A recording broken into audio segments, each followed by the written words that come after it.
সংক্ষিপ্তভাবে বলতে চাই, আপনি এখনো মিথ্যা বলছেন। আপনি মিথ্যা কথা বলতে বলতে বলতে আপনি সারা বিশ্বকে জানিয়েছেন আপনি একটু মিথ্যুক। আপনি যে কান্না করেন সেটাকে বিশ্ব মিডিয়া ক্রোকোডাইল টিয়ার হিসাবে চিহ্নিত করেছে। সঙ্গত কারণে আমরা বলতে চাই, আপনি এখন উল্টে দিয়েছেন আপনার বয়ান। এখন আপনি বলেন আপনার মেট্রো রেলের চেয়ে জীবন নাকি আপনার কাছে মূল্যবান, অনেক মূল্যবান প্রাণ ঝরে গিয়েছে। অথচ ধিক্কার জানাতে চাই, আপনি এখনো শহীদদের লিস্ট করতে পারেননি, আপনি তাদের তালিকা করে এখনো জাতির সামনে প্রকাশ করতে পারেননি। আপনার লজ্জা থাকা উচিত। ক্রমাগত ভাবে ইন্টারন্যাশনাল মিডিয়া আপনাকে যেভাবে বলছে আপনি কিন্তু বুঝছেন না। আমরা বক্তব্য সংক্ষিপ্ত করতে চাই, একটা কথাই বলতে চাই, আমরা এখন আর ছাত্র নই। আমরা আমাদের ছাত্ররা আমাদেরকে যে পথ দেখিয়ে দিয়েছে সেই পথে আমরা হাঁটবো। আমরা অভিভাবকরা হাঁটবো, আমরা শিক্ষকরা হাঁটবো, আপামর জনতা হাঁটবো। আমরা মনে করি আপনি এই রাষ্ট্র বিনির্মাণে একটি বাধা হিসাবে আমাদের সামনে উপনীত হয়েছেন।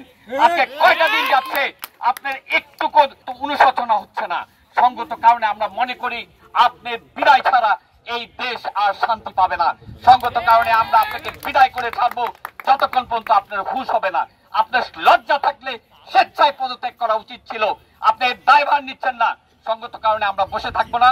আগামীতে সবাইকে আমি সাধুবাদ জানাই, বিশেষ করে ড্যাফোডিল ইউনিভার্সিটি থেকে যে শিক্ষকরা আমাদের সাথে সংহতি জানিয়েছেন তাদেরকে আমরা জানাই সালাম।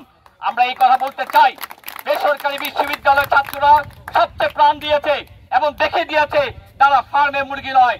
আপনার এই আঙ্গুলি হিলনে আপনার এই পেটোয়া বাহিনী তাদেরকে রুখে দিতে পারে নাই। সঙ্গত কারণে আগামীতে সকল শিক্ষা প্রতিষ্ঠান, সকল সবাই আমরা যদি এইভাবে জেলে নিতে থাকেন, আমরা স্বেচ্ছায় কারাবরণ করব।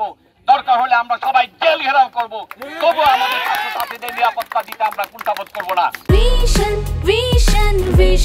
100% কপার কন্ডেন্সারে তৈরি ভিশন ফ্রিজ, তাই গুণে মানে অটুট থাকে বছরের পর বছর। আজকে আমরা যাদেরকে পড়াই, আজকে পুলিশ ভাইদেরকে বলতে চাই, আপনাদের সন্তানরা কি বিশ্ববিদ্যালয় স্কুল কলেজে পড়ে না? আপনার কি কোনোদিন স্কুল কলেজ বিশ্ববিদ্যালয়ে পড়ে যান নেই?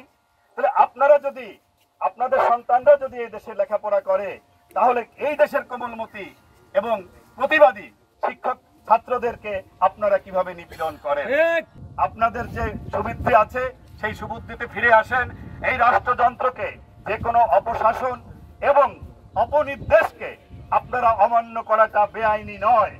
সুতরাং আমি বলবো সবাই শুভবুদ্ধি উদয় হোক। আর আমাদের যে ছাত্রদেরকে এখন চোর গুন্ডা বদমাইশের মতো তাদেরকে ধরে নিয়ে যাচ্ছে, হাতে দড়ি পরিয়ে ধরে নিয়ে যাচ্ছে, আমাদের সন্তানরা কি চোর? আমি বলতে চাই জাতির কাছে, আমাদের সন্তানরা কি দাগী আসামি?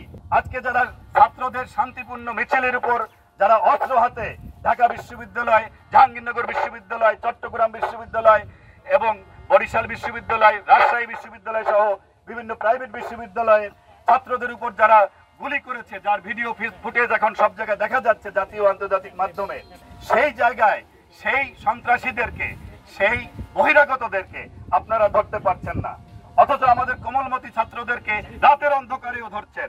আমি আন্তর্জাতিক মহলকেও বলবো যে এই নিপীড়ন বন্ধের জন্য আপনারা সোচ্চার হন।